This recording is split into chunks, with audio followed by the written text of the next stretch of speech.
Kembali lagi di Ngobalak, ngobrol bareng Barudak Bonak. Ramai sekali ya.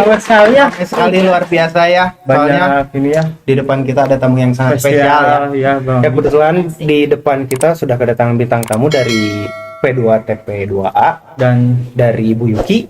Selamat datang Ibu. Saya yang Ya, Ibu. Dan juga ada dari Puspaga. Lembaga Puspaga dari Ibu Sotimah Dik S Nugrahawan. Siap. Terima kasih sudah menyempatkan diri. sama.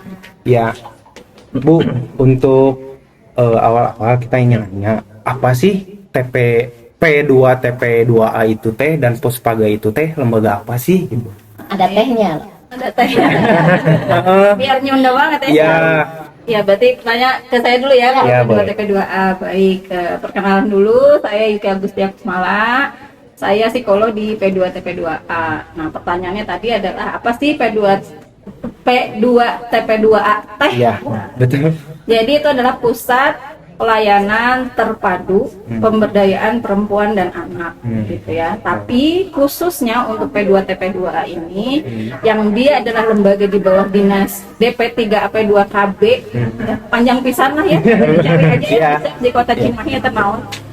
Itu kita khusus melayani anak-anak dan perempuan yang menjadi korban kekerasan gitu. Jadi apa yang dilakukan di P2TP2A, kita melakukan konsultasi gitu kan ya untuk mereka yang mengalami kekerasan nantilah kita jelasin ya seperti apa intinya. Lalu setelah ada tim yang di awal mengambil asesmen dari kasus yang terjadi, kalau diperlukan tindakan lanjut asesmen psikologis baru saya lakukan gitu ya. Nanti apakah perlu penanganan lanjut atau harus dirujuk misalnya ke lembaga lain, itu nanti kami melakukan perujukan. Seperti itu. Itu ada tugas dari P2TP2A. Juga mendampingi klien-klien kami yang memang ingin membawa kasusnya ke ranah hukum. Oh gitu. Kita melakukan pendampingan. Luar biasa sekali ya. Boleh tepuk tangan dulu. Luar biasa loh, tugas yang sangat hebat gitu ya. Yang sangat ini ya. Selanjutnya dari Puspaga itu kayak gimana sih Bu? Baik, sebelumnya saya juga memperkenalkan diri. Saya Fatima sebagai ketua dari Puspaga Kota Cimahi. Puspaga sendiri merupakan kependekan dari Pusat Pembelajaran Keluarga yang sama seperti P2TP2A, juga diampu oleh Dinas Pemberdayaan Perempuan dan Perlindungan Anak CPKB Pemkot Cimahi. Di Puspaga di Kota Cimahi itu dirintis sejak tahun 2022 dan kami dikukuhkan tahun 2023. Intinya ada dua garapan kami, yaitu edukasi dan konsultasi kepada keluarga-keluarga yang ada di Kota Cimahi. Di Puspaga sendiri ada 3 divisi, yaitu divisi pencegahan, kemudian layanan dan rujukan, dan pemberdayaan.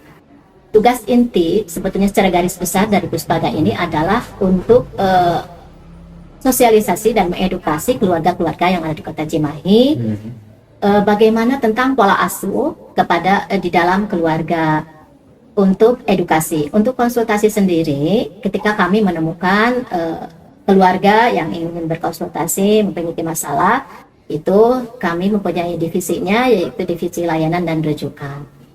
Dari secara sistematis dari konsultasi yang dilakukan di Puspaga, setelah berkonsultasi nanti klien kami terima, kemudian apabila itu dapat diselesaikan oleh kami maka selesai di kami.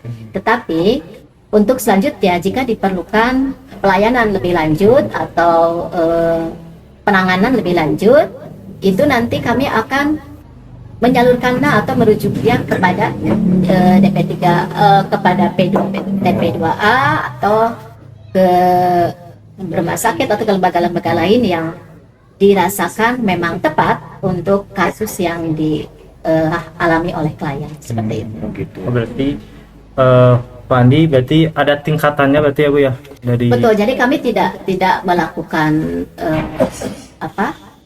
tidak melakukan tindakan, tetapi merujuknya kepada lembaga-lembaga yang lebih Bekerja sama dengan Iya, lembaga betul. gitu.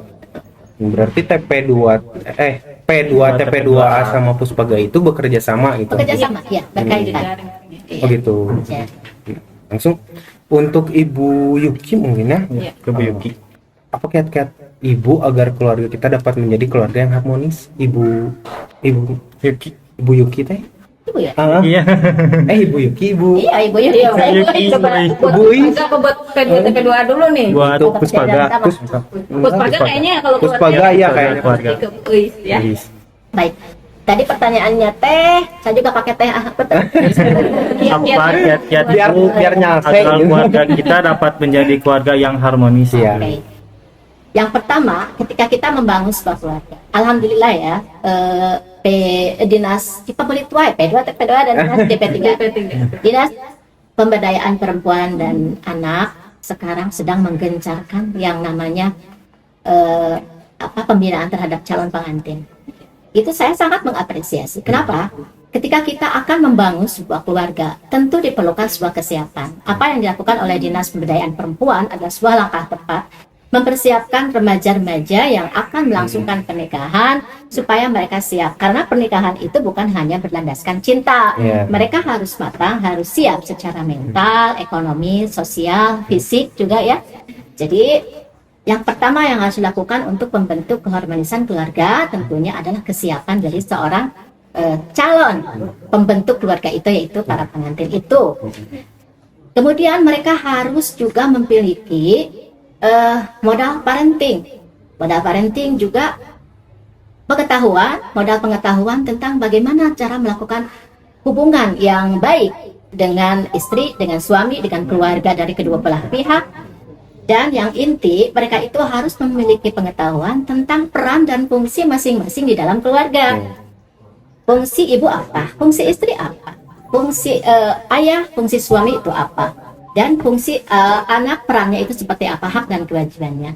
Apabila itu semua dipahami oleh anggota keluarga, insya Allah itu akan menjadi sebuah keluarga yang harmonis gitu.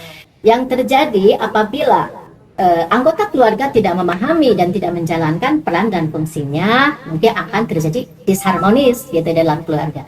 Contoh misalnya ibu tidak menjalankan tugasnya untuk mengelola makanan, apa yang akan terjadi, ya kan? Ayah mungkin tidak berjuang sekeras mungkin untuk mencari nafkah, itu juga akan terjadi ketidakseimbangan dalam pemenuhan kebutuhan keluarga. Jadi intinya untuk mencapai keharmonisan di dalam keluarga adalah dengan masing-masing dari keluarga anggota keluarga itu memahami peran, hak dan kewajiban. Iya. Pada intinya mah harus harus saling memahami mungkin kita Ibu. Iya, sama lain. memahami dan memahami fungsi serta peran dan tugas kewajiban masing-masing di dalam keluarga. Gitu. Anak harus seperti apa kepada ayah, anak harus seperti apa kepada ibu, gitu, kepada adik, kepada kakak. Kalau itu tidak dipahami dan tidak diterapkan di dalam keluarga, maka ya tidak akan akur, tidak akan terjadi keharmonisan di dalam keluarga seperti yang kita harapkan. Iya. Lanjut Jadi lagi, begitu, ya. lanjut lagi Pi. Lanjut lagi. Let's go. Buat ke Ibu Masih Ibu Yuki ya kayaknya. Iya. Ibu Yuki ya. Bagaimana motivasi ibu kepada masyarakat agar tidak terjadi kekerasan dalam rumah tangga? Masih nyambung dengan yang tadi kan Ya, sebetulnya ya. Kalau yang tadi kita bicara tentang gimana sih supaya keluarga itu bisa harmonis. Nah, hal yang sama adalah itu kan jawaban terhadap pertanyaan gimana supaya tidak terjadi kekerasan, Nah, gitu ya. kan ya. Nah, sebetulnya dari jawaban ibu tadi saya ingin menambahkan yang terpenting juga di dalam keluarga itu adalah selain memahami pasangan, kita juga memahami diri kita sendiri. Iya. Keterbatasan kita tuh di mana? Batas sabarnya kita sampai mana, walaupun sabar itu harusnya nggak berbatas ya. Tapi kan ada ketika kita misalnya capek, ketika kita lagi banyak pikiran, ketika kita tuh lagi lapar, bahkan pasti kalau lagi lapar tuh emosi tuh gampang tersulut, betul nggak? Iya, Iya kan? betul. Nah gitu. Nah jadi kita tuh juga sebagai pribadi, seorang ayah, seorang ibu, bahkan barangkali nanti mengenalkan ke anak-anak batas kemampuan kita tuh gimana, sehingga kita tahu kapan kita harus meminta tolong pada pasangan. Pasangan kita ya, bukan pasangan yang lain. Iya, itu nggak boleh ya. Jangan ke pasangan kita. Misalnya, ya aku teh udah ngerjain ini hari ini teh ini banget, aku capek. Gitu. Bisa nggak sih gantian dulu? Ibu mau istirahat, ayah yang ngasuh si adek misalnya. Atau ada anaknya yang udah usianya lebih besar, minta tolong. Jadi supaya apa? Bisa bekerja sama dan bisa diterima alasannya. Kita seringkali lupa nih, terutama di komunikasi. Komunikasi kita itu sekarang udah semakin susah untuk komunikasi langsung. Kita bisa ngerasain barangkali ibu-ibu yang punya anak remaja ya, bahasanya mending lebih pendek kemampuan untuk dengerin yang panjang-panjang makin susah. Sehingga saya seringkali nih kalau udah jadi klien di P2TP2 itu adalah mengingatkan supaya menggunakan kalimat itu yang clear, pendek gitu ya, sederhana tapi jelas langsung ke tujuan. Karena anak-anak sekarang tuh maunya apa sih yang jelas aja. Tong panjang-panjang mah nggak ngerti. To the point gitu ya, to the point. Jadi kita bilang gini kayaknya, Mama teh capek tadi habis dari sini atau habis ngerjain ini. Teteh mungkin masih capek, teteh boleh nggak istirahat sebentar? Habis teteh istirahat, nanti gantian mamahan istirahat. Teteh udah istirahat, teteh yang masuk. Adek, mama mau tidur dulu sebentar misalnya. Atau mama tadi habis ini, yang ini belum beres, teteh bisa beresin nggak? Meren budak teteh, oh mama teh mau nyuruh itu. Tapi mah teteh capek, ya udah istirahat dulu. Jangan dipaksain, dah mama oke capek. Iya, benar. Jadi teteh saing teteh, pak capek-capek. Ya dah siapa yang nggak capek ya? Tapi artinya dengan kalimat komunikasi yang seperti itu, kita melatih komunikasi yang lebih clear ya. Masalahnya orang Sunda teh terawasan. Apa sih namanya? Nggak enakan. Nggak enakan. Di Sunda kan jadi aneh ya. Nggak enakan, mau minta tolong nggak enak, mau menolak nggak enak. Akhirnya apa? Jadi beban mental. Akhirnya numpuk tuh. Numpuk, lama-lama udah. Itu yang akhirnya jadi kekerasan. Jadi kiat, kalau ditanyain kiatnya atau motivasinya ibu supaya tidak terjadi kekerasan apa tadi? Keterbukaan di komunikasi. Karena kadang-kadang kita tuh langsung pada apa yang kita mau. Tapi kenapa kita pengen itu? Alasannya apa? Kebutuhan yang melahirkan keinginan kita itu apa? Nggak disampaikan. Padahal semua orang punya seperti itu. Dan karena komunikasinya yang semacam itu, maka dengan yang kakaknya yang terbesar nggak oke ngomongnya, adiknya ngeliatin, oh komunikasinya kayak gini, akhirnya sama-sama ikut-ikutan. Gitu ta. Ya salah satunya komunikasi itu mah terutama banget. Utama ya Bu. Nambihan ikutan. Iya. Tapi untuk motivasinya mah intinya mah lebih ke komunikasinya diperkuat lagi, diperhalus lagi ya gitu ya Bu. Karena seringkali tindakan kekerasan itu adalah ungkapan dari ketidakmampuan buat ngomong, bener nggak? Betul benar. Ngerti wae. Nah, gitu. Ya kan udah ngomong pakai gaya ini gaya. Ngerti wae. Udah. Ambok kok gede ya Bu gitu. Jadi artinya apa? Di balik itu sih ada kemampuan kontrol ya. Kalau tadi Ibu bicara tentang bagaimana mendewasakan calon pengantin, itu salah satunya adalah tadi kita tuh harus punya kontrol. Jadi ketika ada perbedaan teh, ini kenapa bisa beda ya? Diklarifikasi dulu, tabayun dulu. Dasarnya sarang pasangan. Gitu ya. Jadi tabayun maksudnya apa? Bisa jadi orang teh salah pilih kosakata. Maksudnya A yang keluar B. Gitu. Kayak tadi saya maksudnya disundakan tapi kan itu kan. Nah, jadi hal-hal semacam itu tuh perlu diklarifikasi. Biasakan itu. Dan yang terutama kalau misalnya kekerasan itu jadi kebiasaan di dalam sebuah keluarga, maka yang pertama harus melatih diri untuk bisa mengolah lebih baik ketika ada konflik di dalam keluarga ya. Itu adalah orang tuanya. Biasain ibu sama ayah kalau misalnya ada pertengkaran, ngobrolnya di kamar. Tong cental-cental payunan murang kali. Kalaupun di depan murang kali nggak ketahan, langsung tahan. Ketika ada anak-anak lain, tuh udah si bapak mah, tuh udah si mama mah. Jadi si anak teh kebiasaan nanti nyalahin teh gampil. Betul. Ya, ini mah lebih praktis seperti itu. Tapi Ibu itu kan berarti termasuknya dari egonya kan dari masing-masing pada tinggi tuh sampai menghasilkan kayak kecekcok itu di luar kayak gitu. Tah tips dari Ibu untuk kita bisa ngontrol ego teh kayak gimana sih Bu?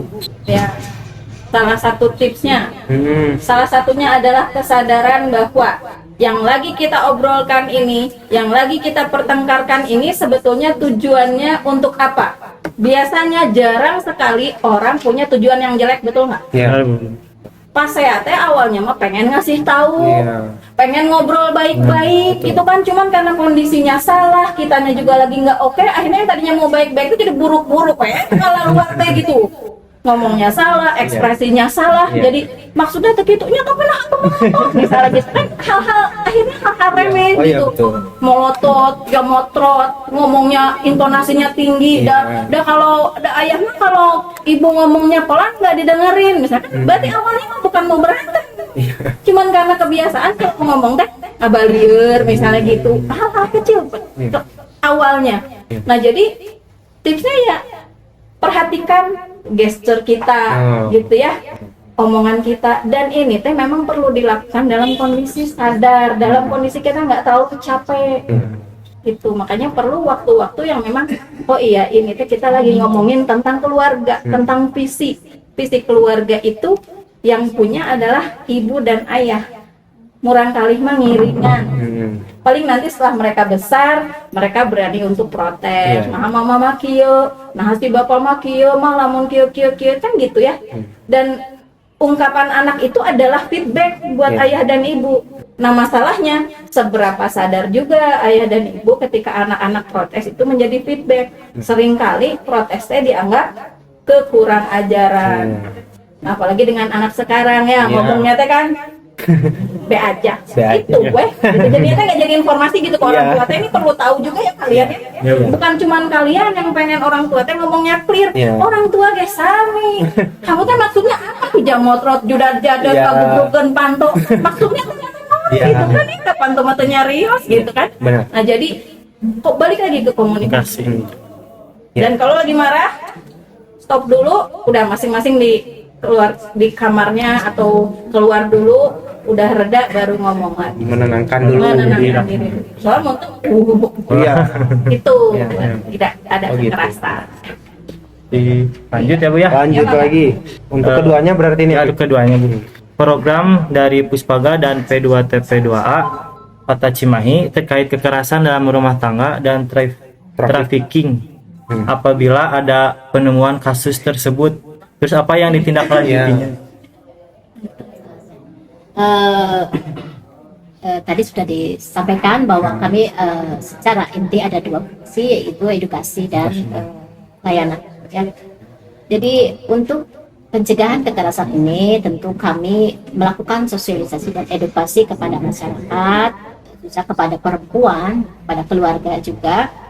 Sudah beberapa kali ini program Puspaga kami bekerjasama dengan berbagai pihak, dengan PKK, dengan Posyandu, melakukan sosialisasi terkait dengan kekerasan terhadap perempuan dan anak ini. Kemarin kami bekerjasama dengan Posyandu melakukan edukasi kepada para kader yang duduk di meja 6 ya, itu meja layanan konsultasi di Posyandu. Di antaranya ya tentu saja ada beberapa kegiatan lain juga ke sekolah-sekolah pernah kami lakukan terkait dengan pencegahan kekerasan di sekolah supaya sekolah di Kota Cimahi ini menjadi sekolah yang ramah anak gitu, untuk mencegah kasus-kasus kekerasan yang mungkin terjadi. Berarti yang dari P2TP2 ya. Apa tadi programnya ya depannya untuk kalau misalnya ada TPPO ya, trafficking atau TPPO apa tuh TPPO tindak pidana penjualan orang gitu ya. Jadi memang nggak gampang nih tentang trafficking ini ya untuk di apa namanya untuk dilacak, karena dia bisa terjadi di beberapa proses. Ada proses pemindahan, penipuan di situ, lalu ada apa ya saya lupa, pokoknya ada 3 kalau nggak salah ya. Jadi si orang yang akan dijual itu pasti dikumpulkan, direkrut ya, perekrutan. Apalagi tadi udah saya lupa, perekrutan, pemindahan, sama ada di situ unsur penipuannya. Nah jadi biasanya mereka ini berkedok kerja. Ya kan, berkedok kerja. Kemudian siapa dong yang disasar? Yang disasar adalah orang-orang dengan mohon maaf, dengan tingkat ekonomi yang rendah. Lalu setelah itu siapa lagi? Setelah itu adalah keluarga dengan anak-anak yang memang sudah usia kerja. Karena pasti di usia kerja itu menjadi galau, menjadi gelisah ketika belum kerja-kerja, ya nggak? Ya. Aduh, ngapain dong? Sehingga itu menjadi hal yang gampang banget ditarik, direkrut gitu. Nah, ini prosesnya teh panjang, tapi kadang juga ada yang segampang itu untuk menjadi korban. Biasanya dikasih iming-iming, ya. Jadi kebayang nggak sih kenapa yang ekonomi lemah kemudian disasar? Karena biasanya pakai iming-iming, lalu setelah itu bentuk penipuannya apa? Misalnya, sok ini ada kerjaan nih ke Jepang, kita bayarin dulu, tapi nggak disebutin bahwa nanti gaji kamu dipotong sekian. Nah, itu penipuannya. Atau diberangkatkan dengan visa pelajar, taunya ada kasus kan ya kemarin tuh, mahasiswa aja masih ketipeng gitu loh, apalagi kalau nggak dibekali. Nah, sehingga materi-materi tentang TPPO ini perlu juga buat para ibu, para orang tua yang tos kumejot itu, aduh budak teh geus lulus sakulah micen gawe wae misalnya gitu ya. Sementara ekonomi itu harus dibantu. Akhirnya kan suka tuh neng cari kerjaan, suka tuh gitu kan. Nah, sehingga kalau dalam kondisi gitu kita kurang waspada terhadap informasi-informasi. Dan si prosesnya ini bisa terjadi awalnya mah baik-baik aja gitu ya. Jika nu legal gitu kan ya. Tapi ternyata ketika di bandaranya mulai, ketika di negara yang dituju gitu ya. Nah, seperti itu. Sehingga memang prosesnya teh bisa dilacaknya tuh panjang gitu ya.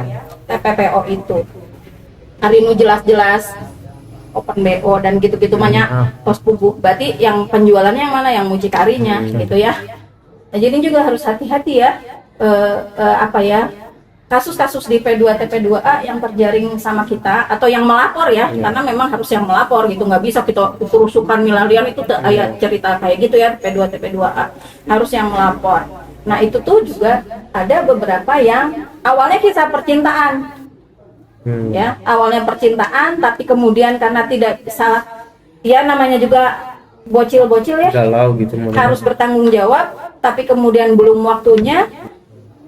Akhirnya si keluarga perempuan nih ngelihat, wah kayaknya ini jadi kesempatan nih buat minta-minta pertanggungjawaban, diganti ininya, biaya pengobatannya, diganti apanya lah gitu. Nah, mulai itu kelihatan, ini juga bisa kalau berlanjut, ini bisa menjadi TPPO padahal anaknya sendiri. Nah gitu ya. Jadi memang nggak mudah mendefinisikan TPPO ini, tapi yang jelas yang harus kita waspadai adalah bagaimana pintu TPPO ini bisa masuk adalah tadi dari tingginya kebutuhan untuk memperbaiki level ekonomi keluarga. Nah, kalau karena kita lagi bicara sama orang tua ya, jadi berhati-hatilah gitu.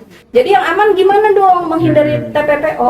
Yang aman adalah coba periksa ketika putra-putri kita nih yang mau cari kerja ini sudah semangat mau nyari kerja, carilah lembaga atau katakanlah perusahaan itu yang di sananya juga dilindungi oleh dinas, jadi oleh pemerintah. Jadi jangan B2B ya, apa namanya B2B, business to business, ke bisnis, perusahaan dengan perusahaan misalnya Indonesia dengan perusahaan di sana jangan, tapi yang dilindungi oleh government to government. Karena kalau government to government itu nanti misalnya dari sana kita bisa langsung melewat dinas disnaker ya gitu, dan Deplu misalnya. Jadi si tenaga kerja kita, anak kita yang berangkat ke luar negeri atau dikirimkan ke pulau lain misalnya, itu terjamin keamanannya, diketahui, bisa dilacak kondisinya seperti apa. Kalau antara pebisnis dengan pebisnis di sana bisa tidak jelas. Seperti itu sih ya. Jadi barangkali wawasan buat para ayah dan bunda, ini pastikan para remaja-remaja betul. Aduh mau nikah nih, modal nikah. Kayaknya nih ada kerjaan kesini nih, New Zealand nih, kayak siapa? Kayak Cindy Fatikasari misalnya ya, cuci piring aja segini misalnya. Mau gitu. Nah itu hati-hati gitu ya, government to government, supaya pemerintah bisa ikut turun melindungi putra-putri kita gitu ya. Legal ya. Yang legal, harus jelas legalitas. Tapi ibu sendiri pernah menangani kasus itu nggak? Kasus itu ada, tapi tentu saja karena ini kan levelnya menjadi luas ya, negara gitu, sehingga dari kita juga kita P2TP2A balik lagi kita pendampingan korbannya kalau ada secara psikologis dia terganggu, terguncang dengan kasus yang terjadi. Misalnya dulu kita mendampingi kasus trafficking anak di Cimahi, ya jelas Cimahi ya, P2TP2 Cimahi, diculik 2 tahun menghilang, tiba-tiba ketika gempa Lombok barulah kita tahu bahwa ternyata anak itu ada di Lombok. Ada di Lombok. Dan selama di Lombok dia tuh dipekerjakan sebagai kerja seks. Ya seperti itu. Jadi kita tahu oh ini rupanya TPPO gitu.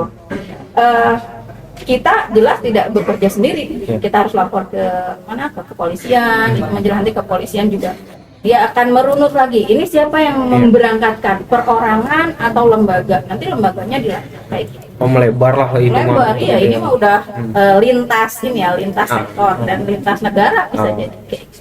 Tapi itu teh ibu teh ikut andil dalam itu kasus itu gitu, atau hanya membimbing korban aja gitu kan? Ya, misalnya. kita memastikan korban baik-baik saja, keluarganya juga baik-baik gitu. saja, secara psikologis ya, secara. Kemudian kita juga bekerja sama loh sama dinas sosial ya, ketika misalnya korban tersebut berasal dari keluarga yang memang secara kemampuan sosial ekonominya memang perlu dibantu gitu. Dengan Disduk Capil iya, kenapa? Karena kita harus memastikan yang kita bantu itu betul-betul warga Cimahi. Jadi buat Anda nih atau ayah dan bunda yang putra-putrinya sudah 17 tahun ke atas, pangdamelkeun KTP. Untuk yang di bawah usia itu pastikan punya akte kelahiran. Supaya apa? Ketika lapor ke kami itu selalu ditanya KTP, kartu keluarga. Identitas supaya kita tahu oh ini warga kita, maka pemerintah turun. Kan kita lapor ke Pemda maunya gitu ya. Kalau nggak terbukti dengan KTP kita bingung ini warga siapa gitu. Susah nanti ya Bu ya. Betul, gitu ya. Nah gitu. Untuk selanjutnya Bu, untuk Ibu Eis mungkin ya. Bagaimana cara penyuluhan dan pembinaan, khususnya pembinaan tentang pola asuh anak yang baik teh? Tentu saja kami juga masuk tadi ya, seperti di awal kami juga masuk di pembinaan para calon pengantin supaya dari awal mereka mempunyai pemahaman mengenai kiat-kiat atau bagaimana membentuk keluarga yang harmonis tadi gitu. Pola asuh anak yang bagaimana yang baik, yang anak-anaknya nanti sehat, tumbuh dengan baik, tumbuh sesuai dengan situasi yang sekarang ini ya, tantangan. Kita juga sedang berusaha menuntaskan stunting itu ke situ ya. Pokoknya pembinaan terhadap para calon ibu, calon ayah ini dari awal sudah kita ikut serta di dalamnya begitu, supaya bagaimana keluarga-keluarga yang akan maupun yang kalau yang sudah tadi kan kita juga mengedukasi ya, baik kepada para kader dan sekarang juga kami masuk di para calon pengantin gitu yang akan membentuk keluarga ini yang penting gitu. Selain juga kami mengedukasi dan mensosialisasikan tentang pola asuh anak ini kepada para orang tua. Begitu. Selanjutnya mungkin Bu, bagaimana sih cara kita sebagai anak remaja dalam memberikan penyuluhan yang baik ketika kita menemukan beberapa kasus terkait kenakalan remaja? Terus kita kita makan remajanya Gen Z gitu ya. Masuknya ke Gen Z. Terus supaya Gen Z ini bisa menjadi generasi yang lebih baik kayak gimana sih Bu? Akang ya, kalau saya selalu menekankan, saya punya dua jangan gitu. Yang selalu saya tekankan kepada mereka bahwa sebagai manusia kita itu mempunyai tanggung jawab ketika kita hidup gitu ya. Apapun yang kita lakukan di dunia ini dipertanggungjawabkan. Jadi berusahalah untuk hidup selalu di dalam koridor kebaikan gitu, supaya jangan nyeleneh lah, karena apapun yang kita lakukan itu adalah tanggung jawab kita sendiri gitu.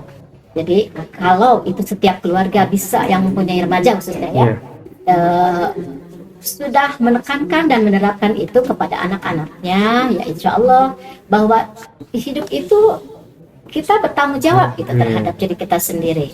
Apapun yang kita lakukan itu dimintai pertanggungjawaban. Jadi berbuatlah sesuai dengan aturan dan norma itu, baik agama maupun norma-norma yang berlaku di masyarakat. Ikutilah aturan-aturan itu supaya kita ada dalam keselamatan. Kalau melakukan misalnya kenakalan atau sesekali kita terserempet misalnya ya, itu mungkin di usia-usia remaja sebuah bukan pembenaran ya, tapi mungkin karena ada mereka dalam tahap belajar gitu, dalam kehidupan ini mungkin ada masa-masanya mereka sedikit terpeleset atau melakukan sebuah uji coba misalnya ya, mungkin itu sebuah kewajaran, mungkin itu bukan suatu pembenaran mungkin ya, tapi manusia ya seperti itu, ada naik turunnya. Ketika kalian melakukan misalnya sebuah kesalahan yang kemudian kalian sadari itu ternyata merugikan gitu, jangan dilakukan. Kemudian sampaikan juga kepada temannya sebisa mungkin, janganlah, karena saya sudah mengalami gitu, itu ternyata tidak ada kebaikan gitu. Ini tuh ya. Jadi bahwa tekankan selalu bahwa apapun yang kita lakukan itu dipertanggungjawabkan gitu, dan kembali kepada kita, kepada diri kita gitu. Jangan melakukan sesuatu hal yang merugikan baik untuk sekarang maupun di masa depan, karena akan menjadi sebuah track record dari seorang manusia gitu. Begitu mungkin ya. Tadi teh aku mau nanya dari pribadi nih, bukan kita tuh sebagai anak muda teh kayak tadi ngasih ingat temennya nih jangan kayak gitu, kalau gitu buruk. Tapi yang di TKP itu bukan saat kita gitu teh, malah kita yang dijudge gini, Bu. Oh iya ya. Wah kamu mah penora gitu-gitu. Nah kalau misalnya ada di posisi seperti itu teh harusnya kita kayak gimana sih? Tetaplah menjadi diri sendiri gitu ya. Kita sudah menyimpulkan sebuah sebuah nasihat atau sudah mengingatkan gitu. Mungkin setiap manusia ada masanya ya. Suatu saat dia akan menyadari. Untuk akang siapa hilap di? Ini Opi. Saya Andi. Dan Andi, Kak Opi, Kak Andi ya. Tetaplah baik gitu ya. Tetaplah menjadi diri sendiri. Boleh kalian ada di sebuah lingkungan, tapi tidak harus menjadi hal yang sama gitu. Kenal boleh gitu, boleh, tapi setiap orang kan kembali kepada tanggung jawabnya masing-masing. Mengingatkan sudah diingatkan ya sudah gitu, bagaimana gitu ya, pernah dipaksa kumaha gitu kan ya. Tapi kalian sendiri tetaplah menjadi diri sendiri gitu, dengan prinsip baik yang sudah dimiliki. Oh seperti itu ya. Dan wae area tos dimatosan mah doakeun ya, mudah-mudahan suatu saat dengan pengalaman yang mereka jalani itu akan menjadi pembelajaran dan bisa mengubah perilaku. Iya. Terima kasih banyak Ibu Buis sama Ibu Yuki. Terima kasih banyak sudah menyempatkan waktunya dan memberi ilmu yang sangat luar biasa lah ya. Iya. Remaja-remaja yang ya. Yang terakhir mungkin, waduh, tapi ada tuh. Mungkin yang terakhir Bu, pesan yang ingin disampaikan untuk para penonton di rumah agar tidak terjadi kekerasan atau Nah dulu nih, boleh? karena audiens kita tuh ayah bunda ya. Jadi kepada ayah bunda, untuk menghindari kekerasan, ya tentu saja kita harus mulai dari diri sendiri ya.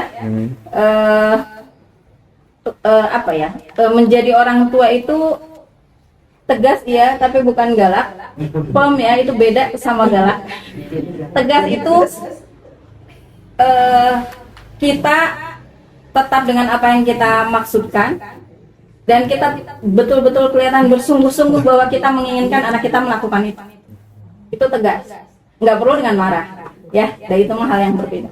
Nah kemudian yang berikutnya adalah kelembutan itu sebetulnya hal yang paling dipersyaratkan dalam pengasuhan. Nah, komunikasi mah jelas menyatakan komunikasi itu kan pertukaran pesan, sehingga pesannya harus nyampe. Kalau belum nyampe berarti kita harus rubah caranya, kata-katanya dan sebagainya. Intinya pesannya harus nyampe. Kalau belum ngerti berarti belum nyampe, gitu ya. Intinya komunikasi itu begitu. Nah yang berikutnya adalah perlakukanlah putra-putri kita sebagaimana kita juga ingin diperlakukan, gitu ya.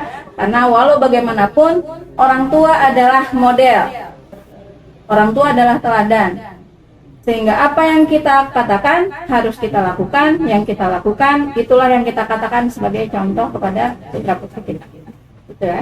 Itu aja barangkali dari saya. Dari Ibu Wis. Pada para keluarga, tentunya anak itu adalah investasi kita yang sebenar-benarnya investasi di dunia maupun di akhirat. Itu adalah tugas yang mulia bagi orang tua untuk bahwa mereka sudah di titiknya putra putri. Jadi sebisa mungkin para orang tua ini didiklah mereka dengan baik, asuhlah mereka dengan baik, meskipun anak itu sebetulnya dari 0 sampai 17 ya, 17 ke sana mereka sudah dianggap dewasa, tetapi budaya di kita di Indonesia tentu yang namanya anak itu akan tetap anak gitu ya. Bimbingan terhadap mereka meskipun kadarnya mungkin nanti berkurang seiring dengan usia dewasa anak, tentu itu tetap harus dilakukan kepada anak-anak supaya keluarga sebagai tempat kembali tempat kita bernaung itu betul-betul menjadi tempat yang nyaman, tempat yang betul-betul menjadi tempat kita kembali gitu. Dari manapun, usia berapapun, keluarga adalah tempat kita kembali. Jadi dibuat harus nyaman, dibuat harus harmonis gitu, karena itulah keluarga, ya itu keluarga yang akan sesungguhnya. dari manapun gitu capeknya, ketika kembali keluarga itu adalah hal yang menenangkan. Ya, betul. Mungkin segitu aja. Terima kasih banyak Ibu sekali lagi.